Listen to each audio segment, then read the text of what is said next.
The Timeline is a Blue Wire podcast.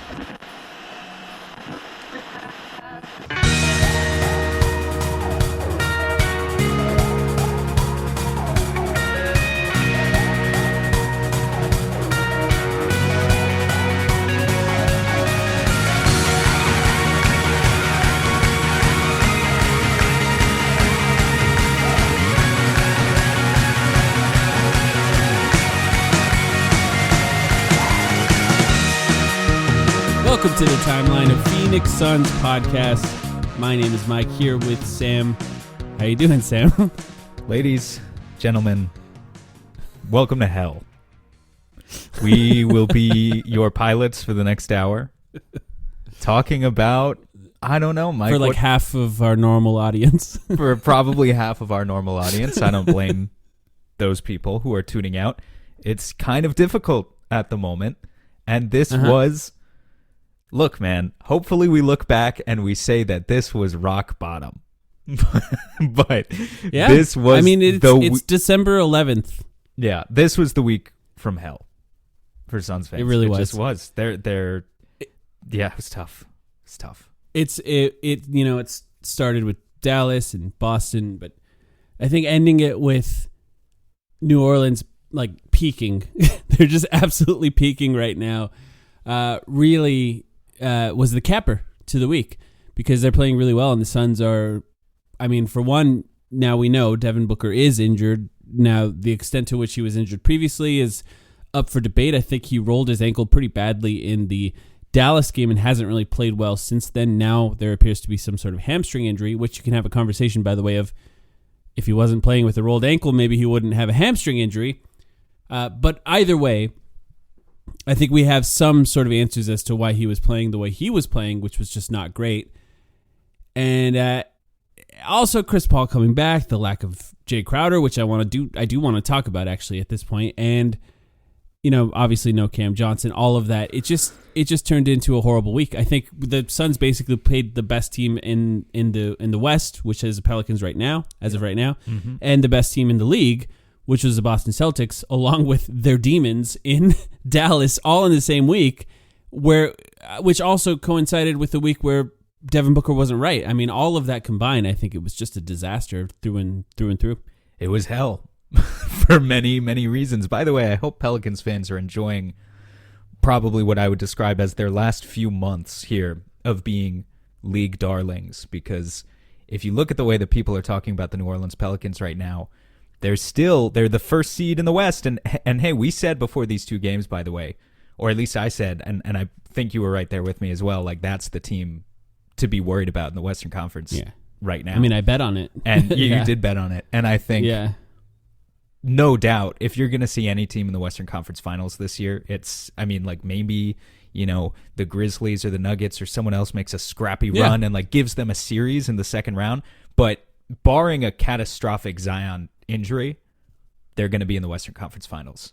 Fully, if you're counting on fully healthy teams, you can bet on the Pelicans, you know, unless they just match up with the Warriors a little too early and Steph's on fire. As that relates to the Pelicans fan base, let me just say, enjoy your last few months of being spooky, of being, oh, you guys really got something there cooking. Oh, how fun. Isn't it so fun to watch oh my God, it's so nice that this franchise has, it ends the second you win your first playoff series in April. Especially if it's against the Lakers or the Warriors. And they're making enemies, and they're talking a lot of shit, and their fans are saying some crazy things in the stands against their objectively best player of all time. And man, I can tell you from experience, the narrative flips fast. So I hope they enjoy it. That's all I have to say about that. But that's going to be the team right there. And it's going to be tough, no doubt about it. They are fantastic from a basketball standpoint. And well coached. And the Pelicans players and fans treating these two games against the Suns as the most important games of the season for them is admirable, but also pretty funny. It's the Sun, it's the Suns. It's kind of funny to be on the other side of that, because the way that you and I think most Suns fans thought of the Pelicans game going into this, it was more about this season than it was last playoffs. It was the Pelicans are really good. They clearly have, we talked about it, the second best net rating in the West, probably the best at this point. And it was more about that, and for them, the way Alvarado talked about it as this sort of revenge game for the playoffs. Like he was an anime it is villain. what it is, Like it was his entire personality. It was his Yeah. his arc. All he had done for the past 18 months was, I don't know, lock himself in a dungeon somewhere and train to be able to beat Chris Paul specifically. It was an anime arc. That's the way he was talking about it. He refused to say Chris Paul's name. Like he wouldn't even say his name, like he was Voldemort or something. Like it's just a really bizarre thing in the way that they think about the Suns. And I do think it is, for me, thinking about it from the perspective of the side that we're on now, which is the Suns, of course, it did kind of remind me of the years where the Spurs were still good and the Suns weren't in some respects. Now, this is no disrespect to the Pelicans because we just spent a lot of time talking about how good they are, but I think there was moments in time where the Spurs had all of these teams in mind with like who they needed to learn how to beat and how they could succeed in the playoffs. And then the Suns were going into these games against the Spurs, and all Suns fans cared about, and even to some extent the players, was beating the Spurs on these nights where that was the most important time because of all of the times that the Spurs had vanquished the Suns in the past. And, the Spurs are probably thinking, we don't, these games don't even matter to us anymore. Shit. Like they did not give a shit. But I will say, just to draw the contrast between the two situations, the Pelicans are good. The Pelicans absolutely gave the Suns reason to give a shit now. I will say, Alvarado, he's going to do his little antagonizing thing. He is legitimately having a good season. He has been good. We've seen him go off in some games for 30-plus points. Ultimately, he's not putting the Pelicans on the map. He's not the reason that they're there exactly. The reason starts with Zion Williamson, and just I think the most amazing thing about the past two games is watching the Suns. It's almost frustrating to speak about it, Mike, because actually I wanted to ask you if you felt like, from a coaching standpoint, what was your opinion on the past two games? Just to give my take on that. Question. Yeah. As it relates to their attempts at stopping Zion, I felt like the Suns basically threw everything they possibly could out there, and I thought there were adjustments made. Right, there were adjustments made from game 1 to 2 and mid game as well. They were quite versatile, I thought, in their approach, and I thought, he still had 30 points in both games and shot 90%, and you really see what superstar, because that's what he is. As long as he's healthy, you really see what superstar gravity does for a team. And then when you surround that superstar and you benefit from that gravity, and you surround him with talent, multiple guys who can all shoot, they can all shoot. They can all shoot. Most of them can put the ball on the floor and dribble. And when you one or two, when you surround them with the right talent, and the ones who can't are even their bigs, like Larry Nance and whatever, they've got other connectors on the floor. Right? They're finishers too. They have covered all of the archetypes. Yeah. They didn't even have Brandon Ingram. They didn't, or Herb Jones, their best defender. It felt to me like, frankly, a pretty well-coached pair of games, but just not enough talent. Well, I'll go even further than that. I think in this second game, I think the Suns played pretty well. DA had a great game. He was locked in. Put up the stats. He played good defense, as good as you can play against Zion Williamson. I think he was rebounding the ball well, finishing well. Mikal Bridges was hitting shots. Chris Paul, there is some new level setting that needs to be done with the expectations of what Chris Paul is and what he can be. But for what I expect out of him at this point, he's 38 years old, or whatever he is, 37, 38, turns 38 this year, I think. He played well for what he is now, especially coming off of injury. He's 37. And the Suns still lost. 37 for about 150 more days. I just looked. Yeah, there you go. And so, I think the Suns actually played well and still lost and in a game where they were fighting back. And yes, they were missing Devin Booker, but you can make the case for the Pelicans missing other players as well. And Cameron Johnson for the Suns. Sure. And Jay Crowder. Actually, Jay Crowder, let me just talk about him real quick. would have made a massive difference in these 2 games. And in general this season, I think he would have made a big difference for the Suns, just being a large defender, which they don't have many of. But the other part I think I wanted to point out with Jay Crowder is now I think the Suns are now 2-6 in the clutch. Just 2-6 this season in the clutch, which is bad. A lot of that is related to Chris Paul being out, and I think the rest of the Suns trying to rally around what Devin Booker's capable of doing, but other teams basically just forcing the ball out of Devin Booker's hands in the clutch and other guys having to make plays. But the Suns get a lot of attention for what their offense was in the clutch last season, like a lot, because it was great. But the other side of the clutch statistics for the Suns was that they just locked down defensively over and over and over again. 2-3 stops in a row, and all of a sudden the game's over.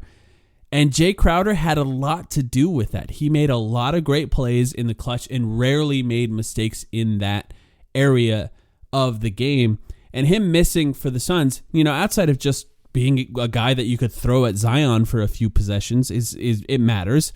But the other side of that is just the fact that he was so locked in with his teammates and so smart in the clutch scenarios that the Suns found themselves in last season. That's something that I think is just an underrated loss for the Suns so far this season. And it's bizarre to talk about it like that because he could be playing right now. He's just not, due to whatever weird decision has been made between him and James Jones. And look, the clock is on for James Jones at this point. The clock's been on. Clock has I think on 4 losses in a row. 4 losses in a row where it has a way of, you can sort of see how it was wearing down Devin Booker. Exactly. Hamstring, ankle, whatever you want to say. It's just a different level. Well, that's kind of how I view this entire season so far. So I'm glad you said that, actually, because I think most of us, at least, we definitely have seen the issues with this team all along. We talked about it at the very beginning of the season, that the holes on this roster were obvious. That doesn't mean that it wasn't nice to be 20 games into the season and be 16-6 or 16-7, whatever they were, and kind of be able to pretend that for at least a little while that those holes weren't there because you were just blowing out team after team after team. Yeah. You can't ignore it anymore after 4 losses, and specifically 4 losses where all of them are potentially playoff opponents for you. Pelicans, that could be a Western Conference Finals matchup. Mavs, you'd probably see them in round 1 or 2, and the Celtics round definitely 1 could be 4-5. Yeah, and the Celtics definitely NBA Finals contenders. So favorite. So the Suns don't have to worry about them. Yeah. I mean, potentially you could say that, but in some ways, it's almost a blessing in disguise because there has been excuses for James Jones to sit on his hands in the past. The Suns made the finals. We can't make a trade now. Even though I was asking for it and you somewhat agreed, I think, at the time. And then halfway through the next season, the Suns are having their best season ever. They're on a historic win pace for the Suns. They had 17 games in a row. Well, now we just got to keep this team together, maybe bring Torrey back and see what we can do. Okay, yeah, those 2 seasons, you can say, okay, he believed in the team. He believed in what they had. Monty Williams values continuity and keeping guys together. He does. Fine. There's excuses there. There's 0 now. There just is 0 excuses to not make moves. Now, the one thing that is the problem with this is other teams have to agree too. And that's one of the hardest parts, I think, about finding reasons and ways to evaluate the performance of a general manager. Because we're coming up to a point, I was going to save this for later, but we're coming up to a point, December 15th. This is a date that we have talked about time and time again on this podcast. And it is the date that newly signed players, most of them, except for extensions, can be traded. This is the majority of free agents that signed before this last season. So you're looking at not a list of great players, really, except for, I don't know, I guess you can count James Harden. There would be a couple. is on that list. There would probably be a couple, but mostly you're talking about guys who give you the flexibility to complete deals in the first place, which is very important. Smaller salaries in most cases. Right. 90% of the league will be trade eligible as of December 15th. That is not something that we could say up until this point. Up until this point, every roster had 5 or 6 guys who were not, sometimes more, who were not trade eligible, and a lot of that is going to change on December 15th. The last holdouts, the extensions, will come on January 15th. We're on our way. As of today, I think we should just kind of try to just re-level set in general. Because as of today, the Suns have played 1/3 of the season. It's been a third of the season. It's crazy to me. Yeah, so we are at the point, I think, now where you could try to, and I think you and I should try right now, try to evaluate what the team is, either based on our previous expectations and how they line up to those things, or just on a general thought of seeing them play, because it is an odd season to try to evaluate, right? The first 9 or so games or whatever the team was healthy for, they looked really great. Then there was the stretch without Cameron Johnson where Chris Paul was still playing and they still looked pretty good. And then there was the stretch with Devin Booker and no Chris Paul and no Cameron Johnson and they looked pretty good. And then it all kind of came off the rails and it's kind of come crashing down. And I think all of those things are who the Suns are, which actually, in my opinion, makes this conversation kind of hard to have. Because they were that good team to start the season. They also were that okay or to pretty good team post Cameron Johnson and Chris Paul. And they also are this team that got their ass kicked 4 times in a row.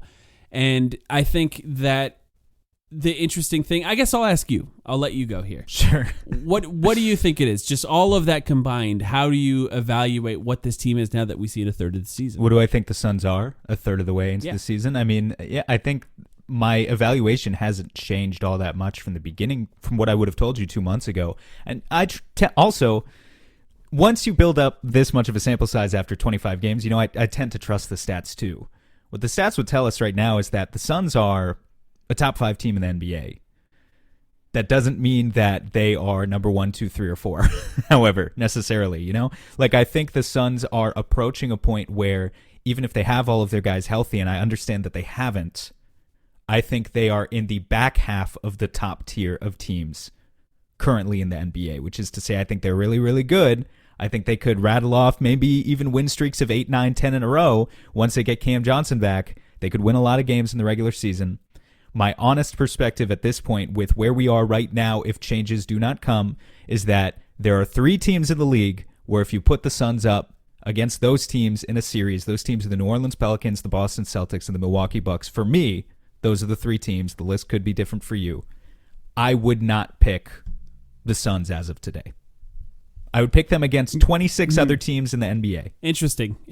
So you feel confident the Suns could beat the Warriors right now? I don't feel confident, but I feel like you'd pick the Suns. It might be a 51-49. I would favor the Suns in that series, assuming that Cam Johnson is healthy and Devin Booker, and I don't even think they need to. I mean, I'm not saying it would happen. I'm just I would favor them. The 3 teams that I would and that's fair. I mean, you have to if you're trying to say this is who the Suns are, then I think you can look at the stats for the Warriors and say that's who they are. I just don't know that I would agree. That's fine, but there are 3 teams who I do not favor them against currently.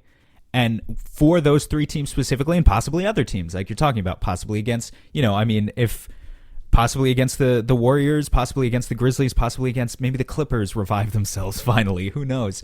There are all sorts of things that could happen, but at least against the 3 teams that I'm talking about, there is no internal solution. Yeah. You're not going to find it within yourself. You're not just going to get guys healthy and then run into them like a wall. These teams that have these freakish 7-foot superstar athletes that's just, are stacked at every position. It's just not going to happen. You need external answers or it's just not going to happen. How do I put this? I think that maybe the Suns are closer to a team like the Mavericks than they are a team like the Pelicans or something like that. Or the Warriors. That sounds dire when you put it like here's that. What I mean. Here's what I mean by that. They're a 1-star team. They have 1 star. And as much as we say, well, these other guys and what they can do matters, it does. And, their role players are really good role players. They're role players. That's what they are.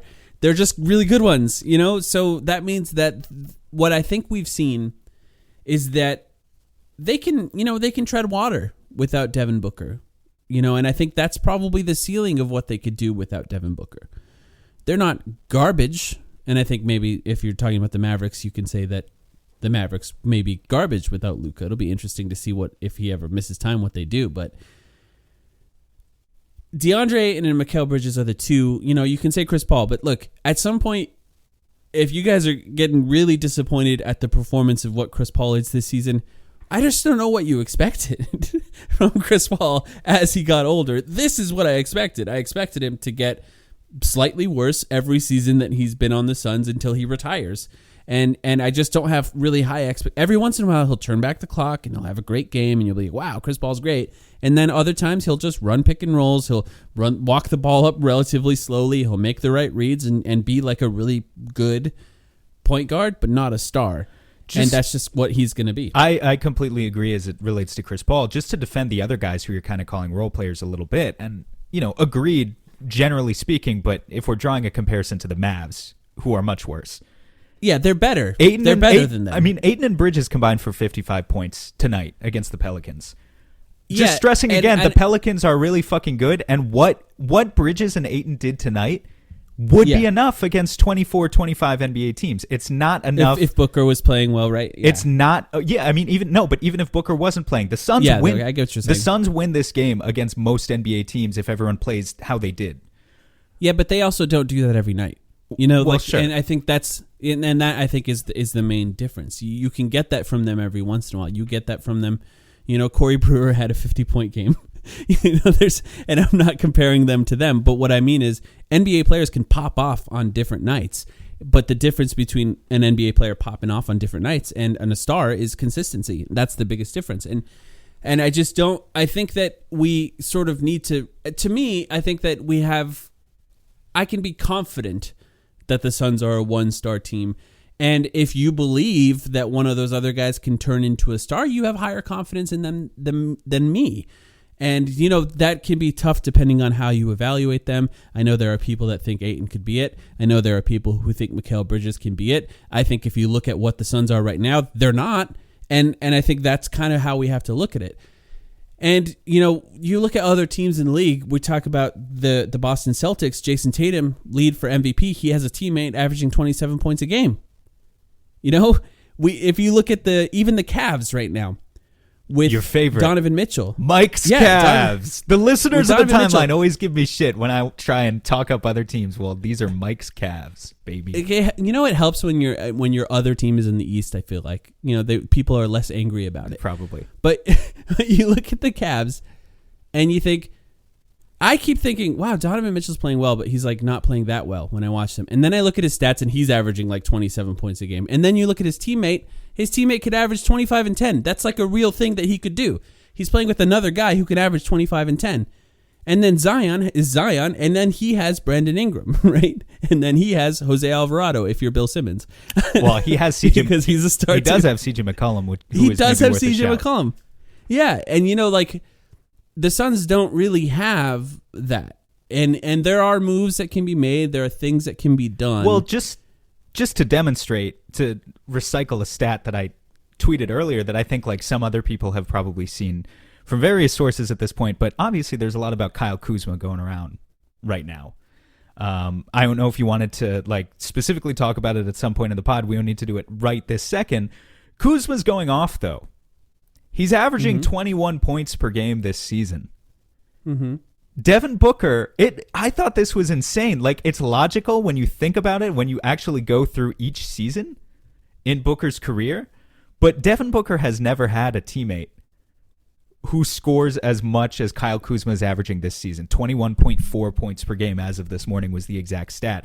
The closest Booker has ever had was Eric Bledsoe, who averaged 21.1 points per game when Devin Booker was 19. And since then, he's had TJ Warren, who maxed out at 18 or 19. He's had DeAndre Ayton, who's maxed out at 18. I'm trying to think if there was any. He had Chris Paul one season, I think was the finals year was Chris Paul was the second leading scorer at 16. Mm-hmm. Not to say and they're winning. Not to say that you import, because again, the Kuzma conversation I think is important, not to say that you just import this guy who's averaging 21, 22 and that, all of a sudden all the math works out and, all the lineups are perfectly optimized and, okay, it was that easy. Now we're winning a championship. It doesn't work like that. But obviously there is a certain level of scoring talent that is missing from this roster right now, that no matter how good the vibes are, no matter how awesome the chemistry is, no matter how many 0.5 spunky role players you have, top to bottom, it's not going to make up for the fact that you don't have scoring. The only scenario where a team kind of wins like that in the modern NBA was the 2014 Spurs, and they had Kawhi Leonard and they had Tim Duncan. I mean, define the modern NBA. Like where because that's exactly right. That's kind of the end of what basketball was before compared to what it is. Yeah. Now I would say definitely in the past 10, 15 years, they're the only one. Yeah, and this is to say that you can win a championship like that. It's possible technically, but it's just not likely. It's really hard.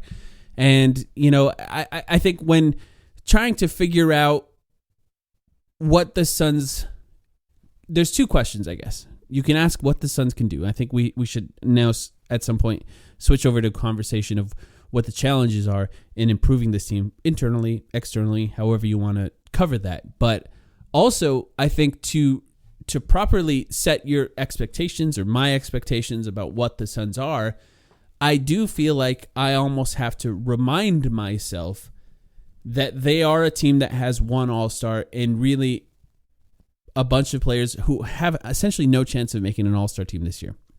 We made the case for them. Whoa, you flipped on that a lot in the last 2 weeks. I still think I disagree with that, but keep going. Well, we made the case for them in the past, but even when making those cases, Sam, I think I acknowledge that who are we admitting that we're going to be angry didn't make the All-Star team more than who are we talking about I'll just will say, make the All-Star team? I think we've got another 15, 20 games left before it's really coming up on that time where it gets solidified. So it depends how they play. I think Ayton, I just think the Western Conference front court, not so much. It's like, I'm not arguing he deserves a starting spot or anything. He hasn't been better than Anthony Davis. Obviously, he's not better than Nikola Jokic. I think he could get a spot. I'm not off the. Yeah. I'm not totally off. The Suns could get two. What All-Stars. record? What seed do you think the Suns would have to be for Ayton to get an All-Star appearance? I really need to just write out a roster because I haven't done. I think they might have to be the 1 seed. I think top 4, and it could because they don't give it to centers just because they're centers anymore. No, I know. But top 4, and he's been player of the week. Again, he was awesome tonight. Like I don't want to be too hard on him or Mikal for their performances. Mikal tonight. Was good too. It's not their. And Torrey Craig was good. Like the starters all were kind of good. It's not their fault. Torrey Craig. Even Saric did what he could do. Torrey Craig, by the way, valiant fucking effort against Zion. Just even trying to guard him in the first place. I mean, I know we're basically admitting that he can't, but he can't. On some of those hits, he looked like he was. I would have been dead. A lot of other people bigger than me would have been concussed at the least. There's not a single player that can guard him by themselves. It takes an entire team to guard Zion. I mean, we switched Ayton, and that should have been the best possible matchup. And what did he have, 35 today? There's no... And then he missed 3 shots the whole game. There's not much that you can do. It's very similar to Giannis as far as what you can do. I mean, this is a guy who last time he played a full season had Shaq numbers, 27 points per game on 65 true shooting or something like that. It's just an insane player to figure out how to guard. But I guess I don't know, Sam. The chances of another guy making an All-Star team are low on this team. Now, this is all to say that I think the Suns and what they're accomplishing with their role players and the guys that they have on this team is still pretty amazing, and they're still really great when they're all clicking and they're all healthy. But in my opinion, I guess, here's what I did, Sam. At the beginning of the season, we did our over-under podcast. I said over for the points in Mikal Bridges. I said over for the points on DeAndre Ayton. I said over for the points on Devin Booker, which I think they're all trending to do that. And then I said under for the wins. And I still feel like that's possible. I mean, to your point. In that the way that these guys improve, Mikal Bridges or DeAndre Ayton, I just don't see a path for them improving enough to be that second star that can help Devin Booker out. Well, this is turning into a Get Devin Booker Some Help podcast, and maybe it should be. Absolutely, it should be. I mean, we've been there for a while, and just to your point on the under wins thing, by the way, 16-11 is what the Suns are now. Do you know what that's on pace for? Do you want to guess? I don't. Should I test 50? your math 51? skills? 48. Yeah. The Suns currently, as of today, and again, it's been the week from hell, folks. So hopefully, and they're not healthy. Yeah, they're not healthy. Hopefully, we're looking up from here. But at least as of today, we can say that the Suns are on pace for a season as successful as Goran Dragic and Eric Bledsoe in 2013-14, who missed the playoffs entirely. Now, maybe that's not a fair comparison, but that's just where we are today. Yeah. How do they improve? I think you sort of were hitting on, and I guess this is sort of the point that I'm trying to make as well, because there's two ways. There's externally and there's internally. Those are the only two options for the Suns at this point. Either they get better, which they will, right? They get healthy. Cameron Johnson will come back at some point. Hopefully he'll look like he did previously before the end of the season. We have more to talk about with him. And, Chris Paul will start to, he's already getting better. I think the first Pelicans game, he looked amazing. His second Pelicans game, he still seems to be afraid to shoot, but he hit he had a game tying shot to go to overtime. One when it mattered, yeah. And he's still doing the thing where he passes the ball well, does things that he can do. All that stupid Devin Booker shit will come back, and all of that will help them to get better. But how much can they improve from what their ceiling is? It's tough to imagine. I think a lot of that, and this is some fair pressure and some unfair pressure, but a lot of that falls onto what DeAndre Ayton can be. In terms of... And just any chance of them internally improving. Sure, that's their ceiling. Yeah, and I think, in some ways we've seen it from DA this season. I understand he hasn't exactly been as consistent as we would have hoped for, but I mean, this is exactly the problem, right? Like, if you just look at DA's probably last 10 games, I would say maybe 7 of them were great, and then there were only a couple stinkers. And that's better than we got in the past when maybe only 5 of them would have been good and the other 5 were stinkers. Yeah. But, we're trending in the right direction. It's still not enough to be the number 2 guy every night. It's got to be external, man. I mean, it's just, we know it has to be. Well, I mean, the Suns have the obvious reasons that it needs to be external. One, Jay Crowder. That's like this big elephant in the room in every Suns conversation. A guy who's not playing who makes $10 million. And then you have Dario Saric, who is now playing more, right? But sort of fell out of the rotation for a while and is now back into the rotation because of injuries. But it's clear not part of the Suns' future expiring contract. There's another elephant in the room. Landry Shamet is just bad most of the time. I'm glad you're with me, by the way. It took a while. I gave him a chance. Yep. I gave him a chance.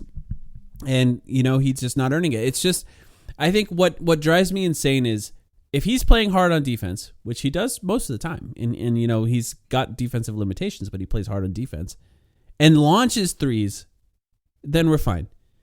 He's turning down threes, one dribble into a turnover, or one dribble into... He turned down a 3 and passed it to a Jock Landale 3. A Jock Landale 3. Jock Landale made it. Yep. But that should never happen. And it's just, what's the point? What's the point of Landry Shamet if he's turning down those kinds of shots? So, yes, I'm there with him. Touché.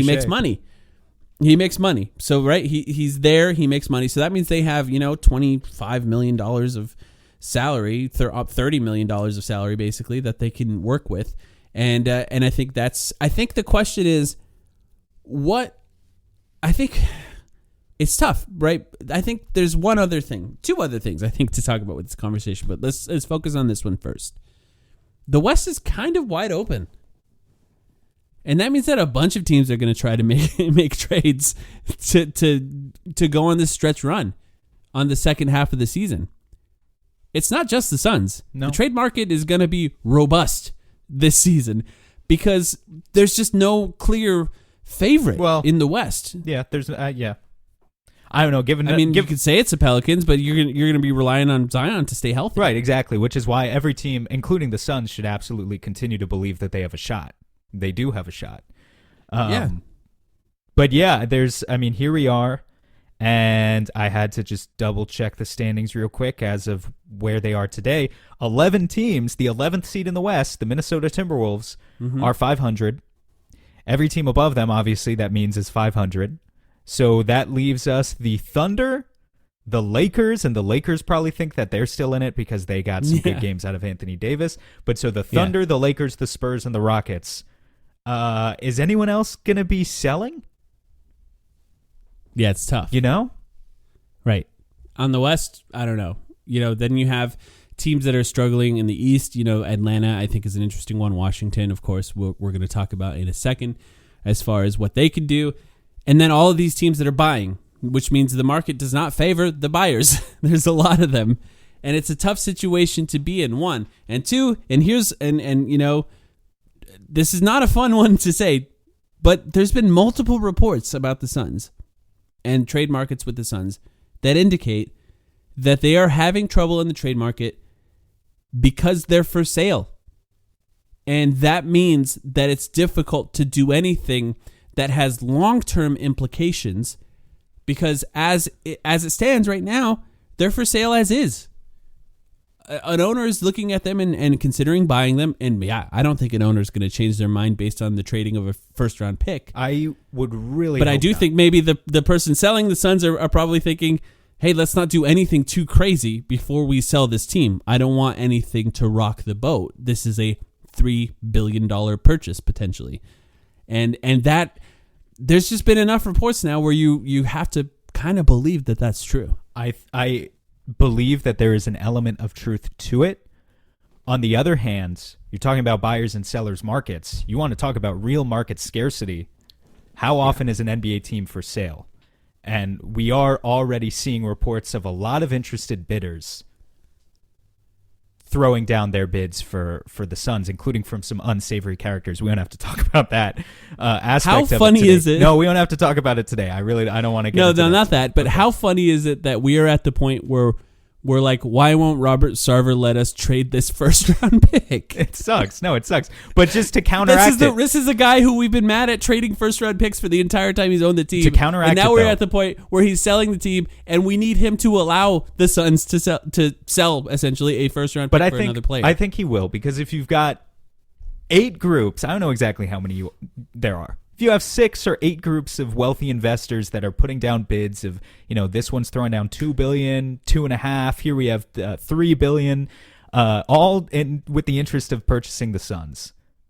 Is the thing that kills any of their bids really going to be the fact that they traded a 2025 protected first-round pick for Julius Randle? Or, I'm just throwing out a random, obviously a real random name. I'm throwing out, little name. You may have heard of him before. Yeah. But no, I mean, 27 points in the first half of the game that they're playing right now. I hear what you're saying about not wanting to rock the boat. From the current owner's perspective, I do still have a hard time seeing how it really kills a deal that is this substantial, where the revenue doesn't really, I don't know, I just don't think the thing that the owners would be interested in, the bottom line, would really be affected by future first-round picks. Here's the reality of the situation that we're in. James Jones and even Monty Williams, to some extent, have to prove that they should stay when a new owner owns this team. So to some extent, it could be the whole idea of it's not just the Suns are trading a pick. It's that the owner that owns the team, it's not their guy trading a pick, right? It's not who they chose. It's not uncommon for a new owner to buy a team and bring in their own group. It's it's actually very common. It's super common. I think you could argue it happens James Jones has to prove more than half the time. James Jones has to prove that he belongs. As a matter of Williams fact, has to prove that he belongs. Has anyone, and the players do too. What is the Suns' record since James Jones got his promotion? Bad, I'm guessing, considering they lost 4 games in a row. Narratives. There are all sorts of narratives that we could craft here, but yeah, it is. It's going to be tough, man. So the question is, we're going to have a hard time selling them on the whole first-round pick thing, but there are also various levels of first-round pick giving. Well, how much would you put on the table right now for a chance for the Suns to be really good this season. I mean, I'm throwing. Let's throw KD out. Let's say KD is not available. Yeah, well, that's my whole thing. So I continue to think that you should absolutely aggressively chase names like Kyle Kuzma and Julius Randle, but I don't see a better name. Like, I'm totally on board with the idea of getting someone better than those two. I'm not sure who is better than those two that's going to be available between now and February. And let's just talk about the Kyle Kuzma rumor now then. Kyle Kuzma supposedly is a flight risk for Washington. He's a free agent after this year, and this is what makes his market value kind of interesting. Being a free agent after this year means that if you're the Wizards, there's kind of no reason to not trade him if they think that he's not going to sign there in the future. They can get something for him now and figure out what to do going forward. Now, Kyle Kuzma, there's a question about what the Suns should do. There was an article written by Eric Pincus in the Bleacher Report. It did not appear that this was like an entirely sourced article as much as it was one of those ones where I talked to this other executive that's not involved, and here's what he said. Which, by the way, I hate those. Just hate them. People read them as if they're...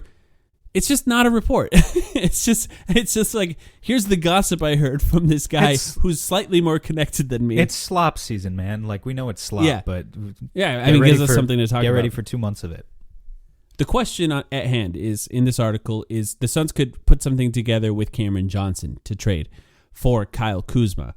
And I think the question that Suns fans have to ask, just based on this article alone, which is fair or unfair, because who knows if it actually does even come down to that question, is would you trade Cameron Johnson for a guy who's going to be an unrestricted free agent at the end of the season?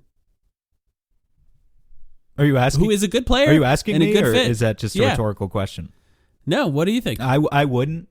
I want to be aggressive in going after Kyle Kuzma. I think he's a good player. I don't think he brings the level of shooting or spacing specifically, though, that Cam does. And for that reason, I think Cam continues to have, just outstanding potential in terms of what he can do with the starting unit that the Suns have. So if you're talking about bringing Kuzma into a situation where you already have Cam Johnson and you're just giving them Crowder and picks and another small piece to make the salaries match, fine. Just like so-called... a quote-unquote upgrade of replacing Cam Johnson with Kyle Kuzma, that's not actually that much of an upgrade, in my view. Might be a little bit of an upgrade, but it doesn't make a difference in the grand scheme of things of what we're talking about. The Suns need to shoot more threes in general. This is a problem in the playoffs. They just get outshot by teams over and over and over again, and you can't lose the 3-point battle as much as the Suns do and continue to do a great job in the playoffs. It just becomes really difficult when any team gets hot against you. And taking out the guy who started in order to address that and putting in a guy who right now is making about a third of his threes, is shooting 7 a game in Kyle Kuzma. That's what I was going to say. He actually is shooting a lot of threes. He's just, you can't say he's a better shooter than Cam Johnson. He's just not. He's definitely better at other things, but shooting he is not. And I think to add to all that, he could leave for nothing at the end of the year. I think that's like the most important part when discussing a Kyle Kuzma trade. You're talking about being aggressive for Kyle Kuzma, and I think the aggressive trade is Cameron Johnson. And I think the Suns, for the record, my reading of who the Suns are and what they do is they will not do that. I don't think that they're going to do that. Like, how aggressive you and I maybe would be willing to be in order to trade for Kyle Kuzma compared to what the Suns is an interesting conversation. 1 first-round pick for an expiring contract, if you're trading Jay Crowder and Dario Saric or whatever. 1 first-round pick, yeah, especially if it's this year's, right? Sure.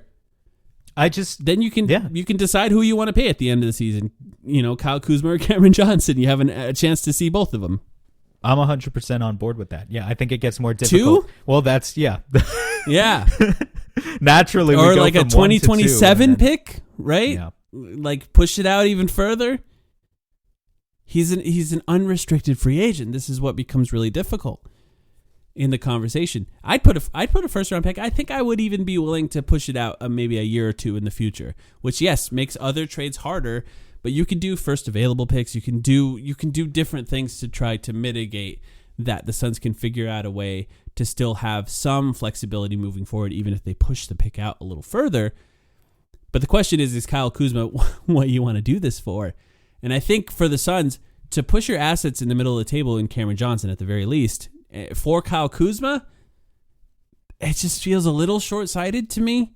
And I understand, for the record, I understand people who say, I'd rather pay Kyle Kuzma than Cameron Johnson, specifically because of the injury concern with Cameron Johnson. I think I understand that. It's just, I don't know. I can't really get there mentally yet. You're saying, a few more bad losses, maybe I'm there. I mean, we're talking about a guy who has definitely proved himself as a good starting caliber NBA player this season on a team that is not great, but is solid. I don't know. I don't see what's so short-sighted about it anymore, especially if you think about if the alternative is the Suns do nothing and they bounced in the second round again this year or whatever. What is the future of that team that sat on all versus of its, trading Cameron Johnson? That sat on all of its first-round picks this year, though? Like, what is the first value round of picks those is picks? Different. Yeah. Okay. I'm not talking about Cam Johnson in that case. I'm talking specifically about the value of these picks, which I agree, in a vacuum are valuable, but in a James Jones front office are not, with everything that we know that he does and does not value. One of them was Cameron Johnson, yeah. Yeah, I know, but man, one of them. Yeah, I mean, yeah, he's had 2 picks and he traded one for Shamet, who we now hate. So, yeah, I mean, maybe we should just take him out of his hands. I mean, the question is he trade? I mean, I hate to do this kind of thing to him now, but is he trading a pick that belongs to somebody else if the Suns have a new owner in the future? And that, I think, is why sometimes an ownership group that's selling a team might be a little wary of trading a future pick like that, because it's just who's to say who's making that pick in the future.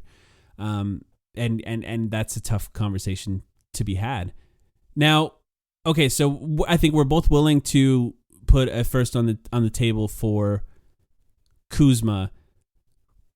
Now, let's have a Randle conversation.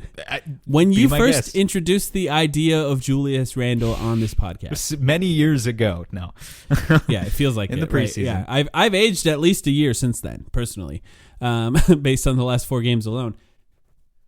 You were doing it under the impression that the Suns could kind of fleece them because he had 0 value.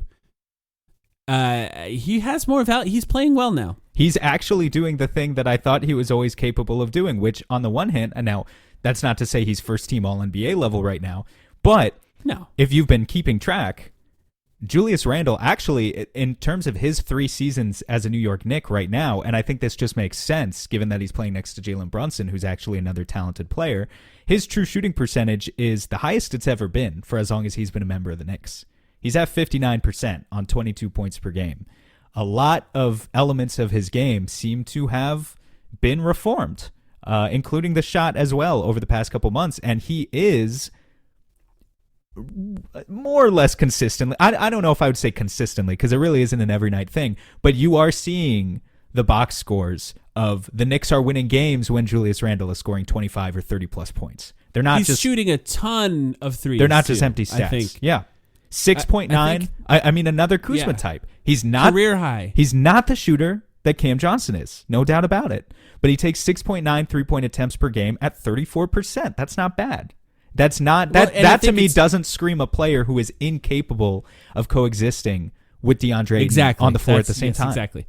It's not just Ayton. I think a willingness to be a willingness to turn your game into a player that is more compatible with other stars. Not necessarily just DeAndre Ayton.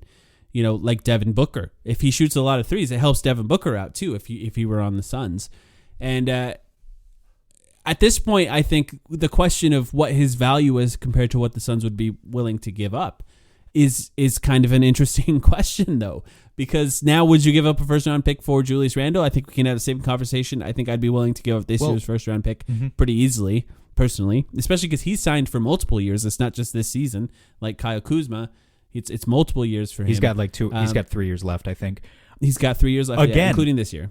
The Knicks brass makes it difficult because, on the one hand, I know exactly what Knicks fans think. I appeared on Jonathan Macri's podcast, the Knicks Film School podcast, in the preseason to talk about the Julius Randle idea because I was the only Suns fan, I guess. I mean, there were other Suns fans, but I was the face of it. It was your idea of a crazy person. They brought me on. The producer there. They brought me on because the idea was, here is a crazy person who is actually willing to make a trade for this guy. Let's talk to him. Let's pick his insane mind and see what he has to say. And so we had a whole conversation about it. And I know for a fact, still based on Randall's play today, that I could go back on Macri's podcast right now and I could say to him, take Jay Crowder, take Dario Saric, take Landry Shamet, and a first-round pick.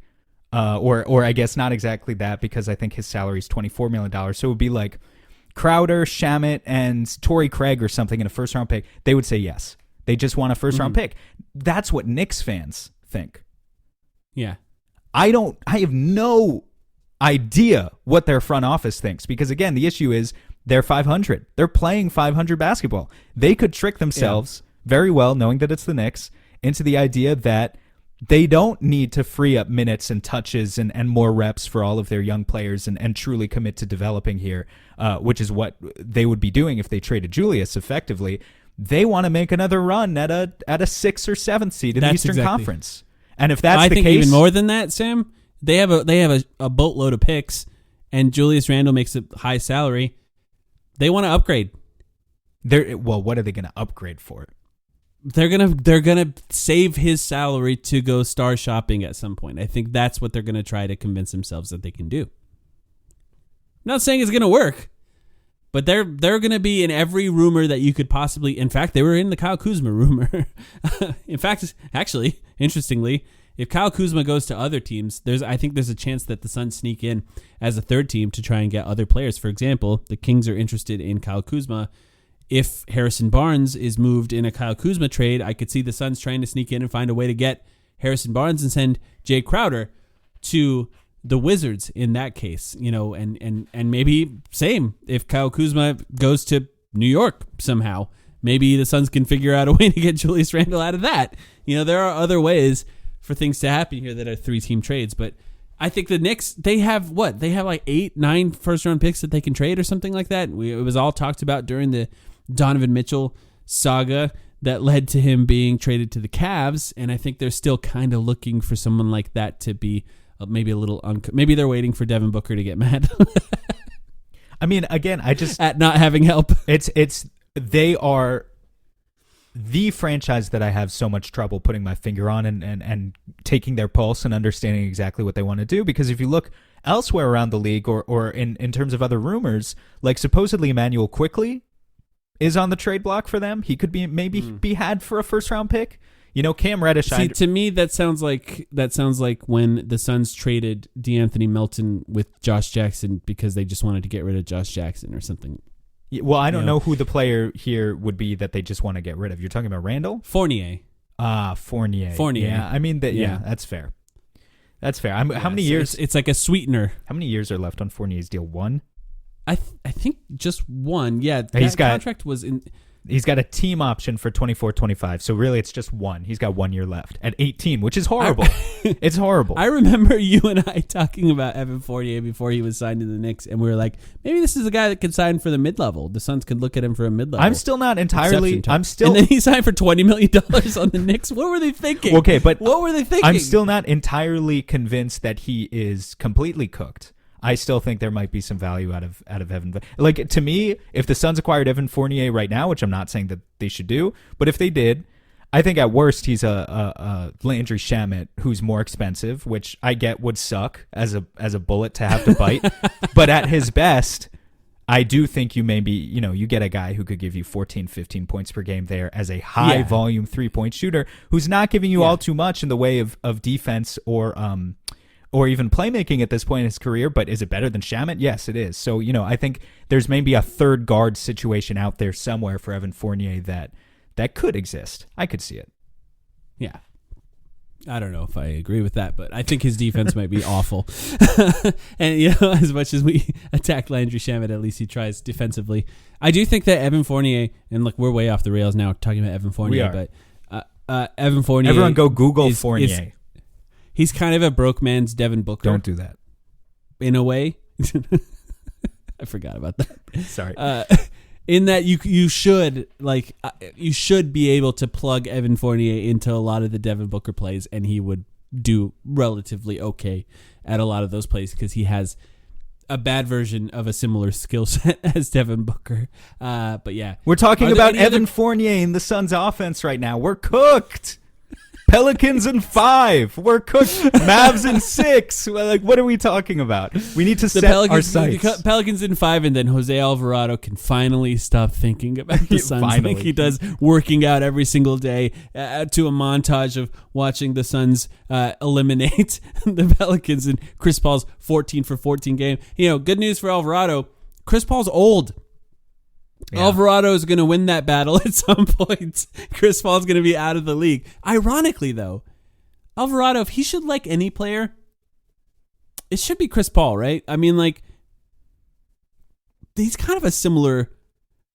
He's clearly not as good as Chris Paul. No. But he's kind of a similar agitator, little guy who kind of gets up into the guys and just kind of annoys the hell out of them the way Chris Paul did when Chris Paul was young. If they were on the same team, they would be best friends. You know, they're kind of those kinds of guys. Yeah, I mean, it's similar to the feuds we had seen, you know, with very Suns players like Devin Booker, for instance, and Jay Crowder before Crowder joined the Suns, and then you know, gets in the locker room. And I don't know if Jay Crowder and Devin Booker are friends anymore, but at least for a time, it all worked out.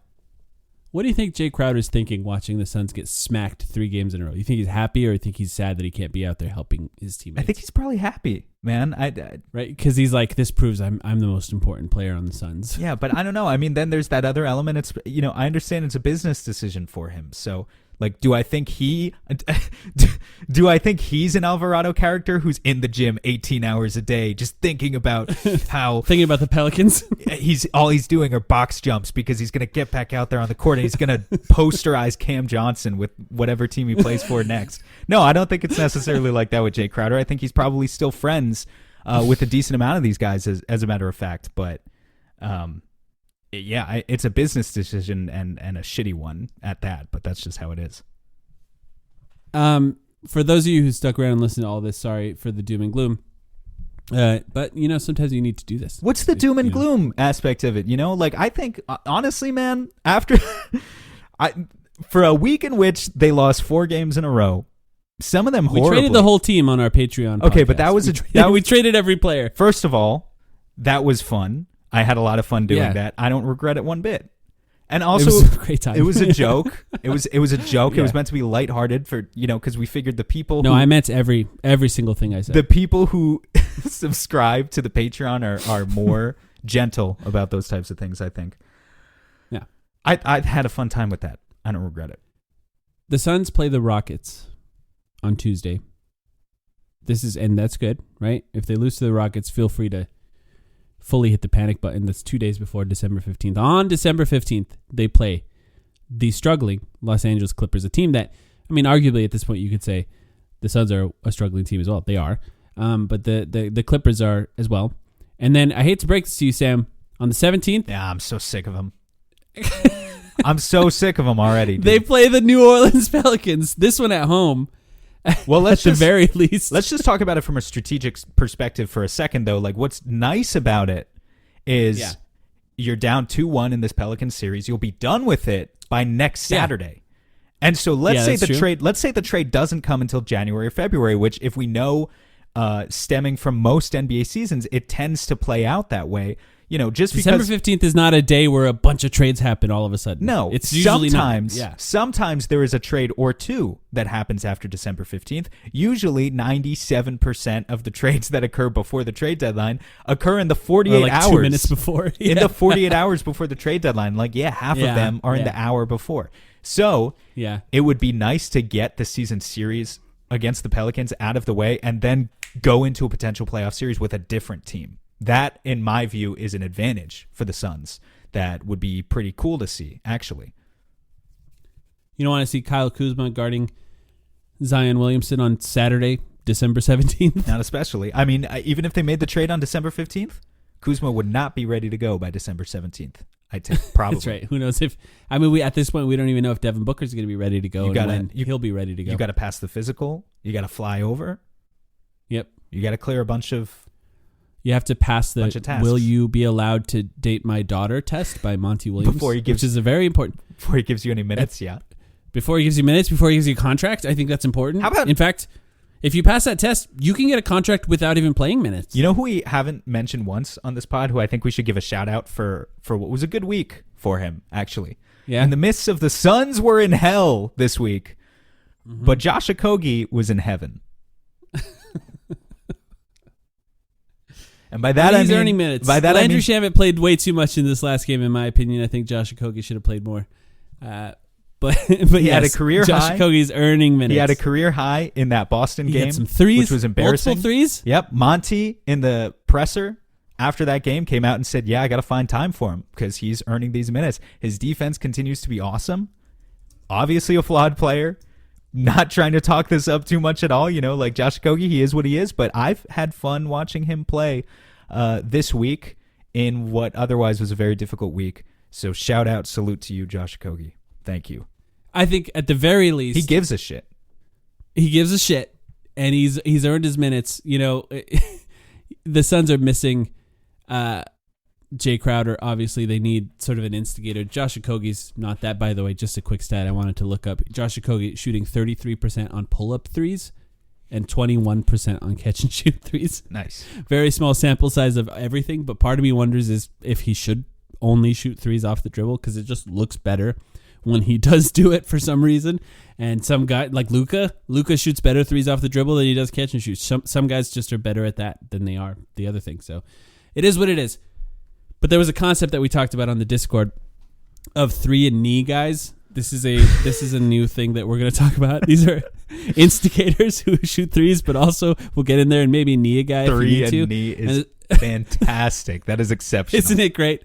Yeah, so the Suns need a 3-and-knee guy too. So if they can do that at the trade deadline, I'd like to see that as well because Chris Paul can't do that. He's too old. You can't have Chris Paul out there instigating. He's going to fall apart at some point. So figure out how to get a Jay Crowder replacement, maybe Kyle Kuzma, find a 3-and-knee guy on the trade market, and then we'll see where this team is at. But right now, I think it's okay to be a little frustrated with them until any trades are made. Sam, you got anything else before we go here? Hang in there, people. It's a long season. A lot can change from week to week. I know it's December 11th. We haven't been having a lot of fun in the past week, but we're not cooked yet. We're not going out like this. So thank you for sticking with us, and we'll see you soon.